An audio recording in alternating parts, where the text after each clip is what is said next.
Good morning, Kirkwood. Today is Thursday, October 8th. I'm Mary Kay Brennan. And I'm Zoe Risch. Today we'll show you what strength means. See what it takes to put on a show. And visit some kids that don't spend their day in a classroom. It's all coming up on KHTV.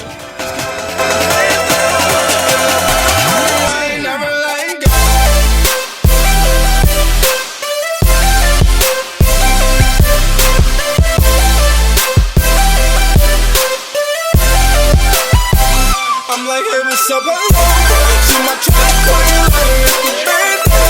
We be coming up, we just see it go, taking back to land. And I put the money, I ain't never letting go.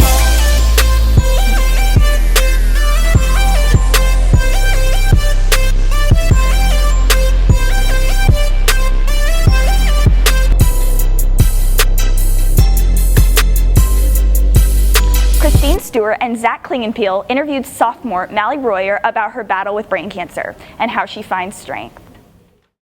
I was seeing double vision in my left eye. Then after, I told my mom, she just thought it was my contacts.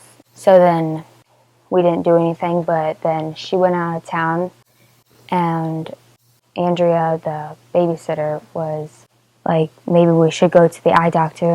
After they got pictures, they said to me and Andrea that we needed to go to the ER because there was fluid in the back of my eye. At the hospital, when they took scans, they found out that it was for sure a tumor, but then after they got the tumor out, but they have to test it to see what exactly it was. So after they tested it and got labs back and all that, they said it's cancer, and I didn't really have a reaction. Her mom texted me that it's cancer and she has to start chemo and radiation as soon as possible. And again, it was really, it just was, I wasn't expecting that. It was sudden, kind of floored me, took my breath out of me. And I just remember one day I tweeted at Mally Royer, so I just said hashtag Mally Strong, and then I said where hope lives. I didn't do it for any reason other than I wanted Mally to be strong because I think it's about the attitude. Kind of just continued, and then a bunch of people, and to the class of 2018, and now it's going throughout the United States. But one of the things they asked Mally, hey, if you want to, you can go anywhere you want to in the world. You can do anything. Now's the time to do it. You're never going to feel better than you feel right now because you haven't started chemo, you haven't started all the treatments. And that just wears you out. So if you want to go somewhere, go now. And she said to her mom and her doctor, I want to be here in Kirkwood with my friends. Have you ever wondered what happens behind the curtain in Keating Theater? Annie Sherwood and I went behind the scenes with the crew of the third Great Course acting show to get a closer look at the production. I wanted to do crew because I had done acting all through middle school, and then my freshman year I didn't get into the first show, and crew was like taking anyone. So I decided to do that, and then after that I really, really liked it, so I continued doing it. I joined crew because I like theater, I like building things, and I'm not much of an actor, so it was pretty much the perfect combination of all those things. The aspect of crew that really intrigued me was just you always see the actors and stuff on stage, but you don't really get to see how it works in the background. It's really the backbone of the show. Crew's responsible for the lights, the sounds, the sets, the costumes. We're the reason that the actors have something to walk around on. We're the reason that you can hear them and see them. We're the reason it looks like they're in a certain time period. If there wasn't a crew, I don't know how the shows would happen. It'd just be a bunch of people on stage saying words. If there wasn't a crew, then the shows would be dark and you wouldn't hear anything, and all the actors would be in their regular clothes, and that wouldn't be as fun to watch. The hardest part of being on crew for me is all the heavy lifting we have to do, because some of the platforms that we move around will weigh over 100 pounds. You make a lot of mistakes and you mess up a lot. When you're building something, you might not measure it right or cut something wrong. You might have to do things over and over again. If you're doing something wrong, then it affects the entire show and it comes down on you. The hardest part about being on crew is the time commitment. To be a part of the show, you have to show up almost every day for crew, and it's a huge time commitment if you actually want to be involved. I'd have to say the thing I wish people knew about crew is just how hard we work. we're working just as hard as the actors, and that even though you can't see us, we're still there. And we work really, really hard to make sure that all the really cool stuff that the actors do gets supported by all the stuff around them. Crew isn't as intimidating as I've heard us be described as, and we're not just complete weirdos. We are pretty normal people. I'd have to say the best part of being on crew is just all the friends I've got on there. The whole theater department's kind of just like a big family, and it's really nice to have all those people there for you. The best part of being on crew is learning a bunch about what you're doing and about theater and about yourself with all these people that you really care about. I think the best part about being on crew is that it's really a nice community to be in. It's a bunch of people who have very similar interests as you, and you basically just get to come after school and hang out with them and build things and make magic happen.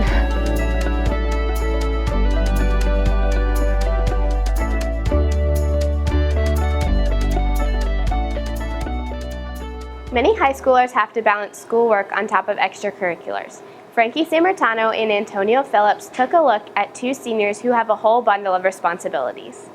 I've learned a lot since having a baby. It's a lot of work, it's a lot of responsibility, and you really do need a good support system for this to work out well. It changed major. It put me in a bigger role, learning manhood, how to take care of something you love dearly. My life has changed drastically. I still go out, I still have fun. It's just that I have more things to look forward to. I celebrate more with him, I do more with him in mine, I consider us more of a family. We act more as a family. We work together as one unit, so. It teaches me not to be selfish, now that I have something to take care of and I really have to look out, so it teaches you just how to grow. He gave me a little more meaning to my life. I manage school pretty well. My schedule's pretty easy. I graduate in December and then I go to Forest Park in, spring. I just love it. So I love football, I love school, I love my son. I just get after it. Every morning I wake up, no excuses, and get after it.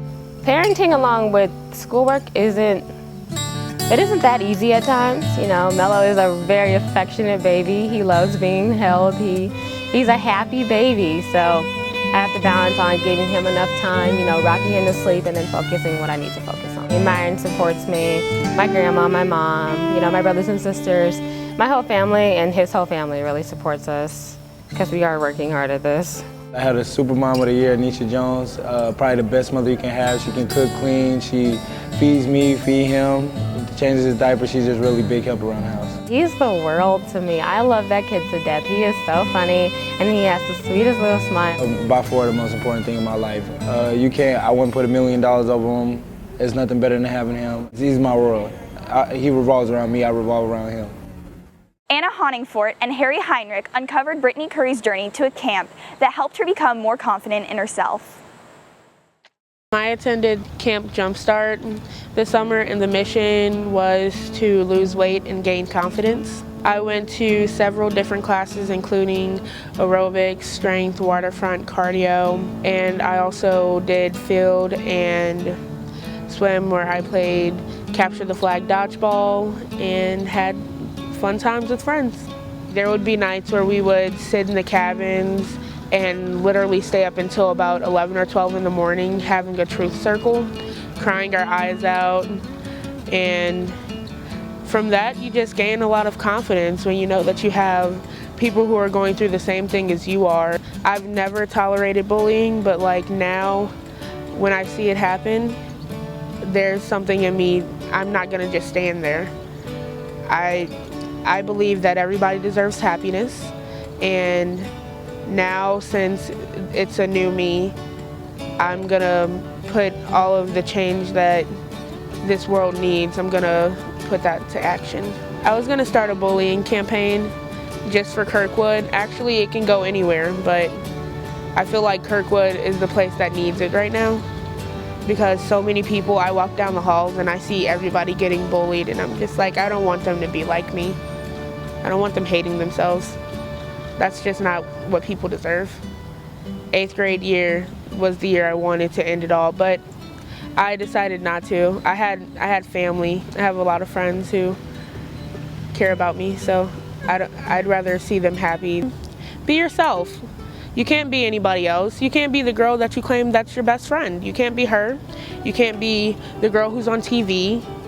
Just be yourself, because somebody fell in love with you being yourself. Somebody fell in love with your smile or anything that pertains to you, your actions. So why change for somebody who won't potentially be there for the rest of your life?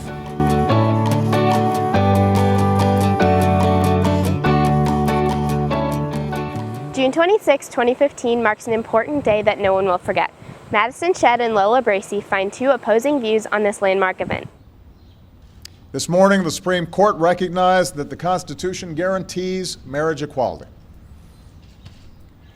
In doing so, they've reaffirmed that all Americans are entitled to the equal protection of the law, that all people should be treated equally, regardless of who they are or who they love. After the passage of the Marriage Equality Act, mixed reactions and opinions rose. While the most powerful voices were often in the news, many other voices went unheard.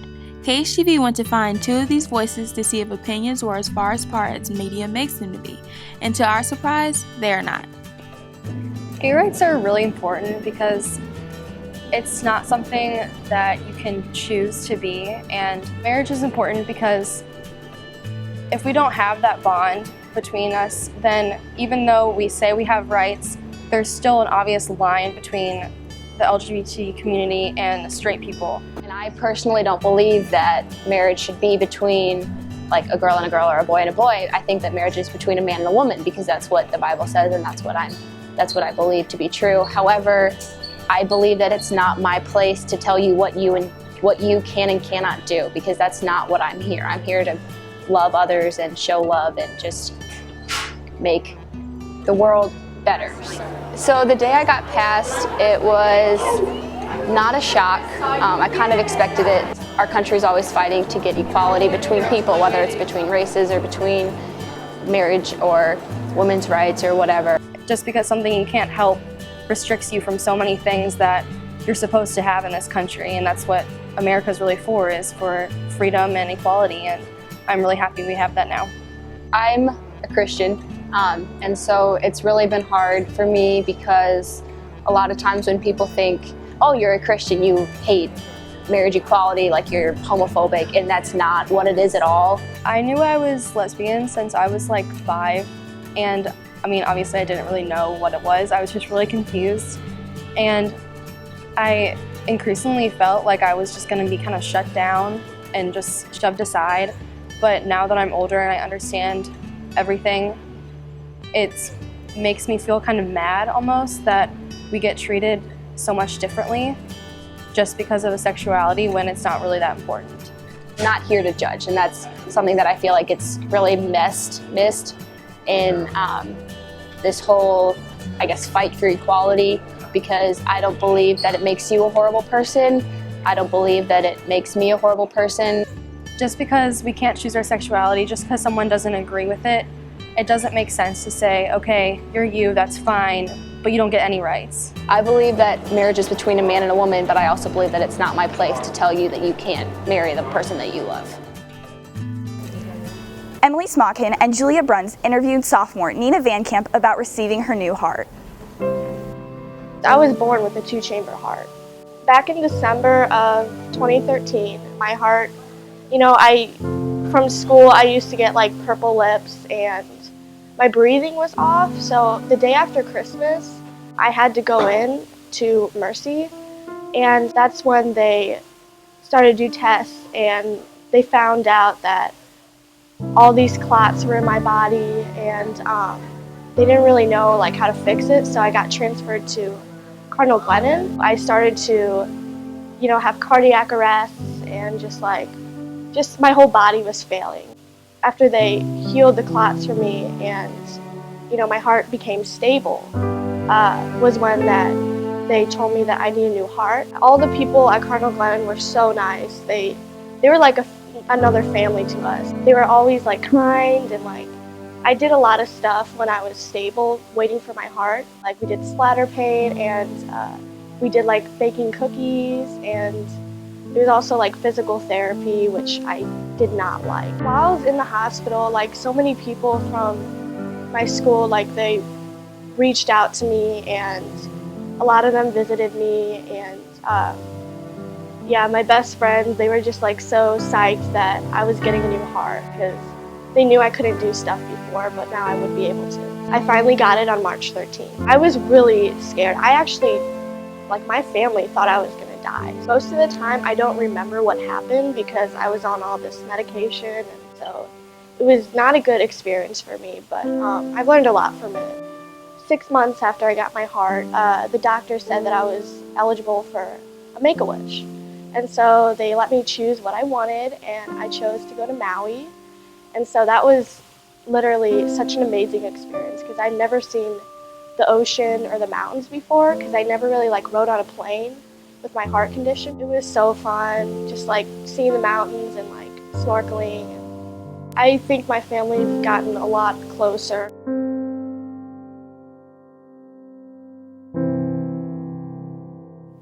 Haba Turner traveled to Washington, Missouri to interview a family about how they raise their kids.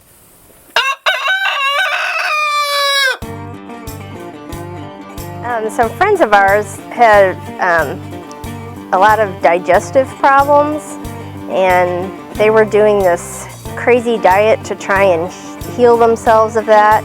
And one of the things that they needed was raw goat's milk. And so I thought, oh, we could raise goats and provide that milk. So that's why we got started with it. We started off with just one little doe, and she was a doeling, just a little baby, and then we actually were able to purchase the mother of the first doeling that we got, and that's Buttercup.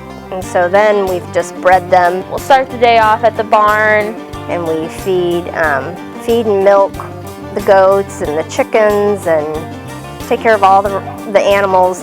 Then we come up to the house, strain the milk, get it in the refrigerator. And pretty much right after the barn we'll start on our schoolwork. And then after schoolwork we have like maybe an hour or so to chill out, and then around 3:30 then we go down to the barn again and take care of our goats for the evening. We all have our favorites, and they all have different personalities, and so for me it's Buttercup, and she's kind of our matriarch goat. My favorite is our first goat, whom we named Sugar, but I pretty much renamed her Goaty. It's a big commitment. We're not always free to do what we want, especially in the spring and summer.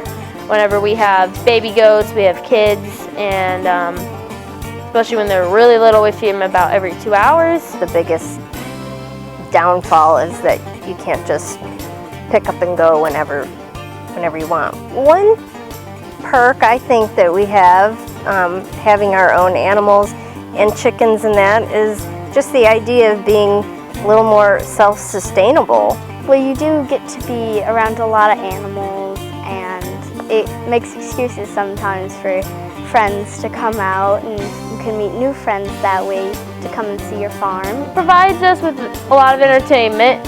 We love all the different personalities. They're all so different. And each of them sounds different. We know all of their, like I can be up here and hear one of them, and I know exactly who that is that's calling. I guess what I like best about it is, even though it's a lot of work and we're busy constantly with something to do, it's also peaceful at the same time. I love goats. That's our show, Kirkwood. For more information on Brittany Curry, check out the latest issue of the Kirkwood Call. And to see more from us, follow us on Twitter and subscribe to our YouTube, KHTV broadcast. Thanks for watching, and make it a great day. I never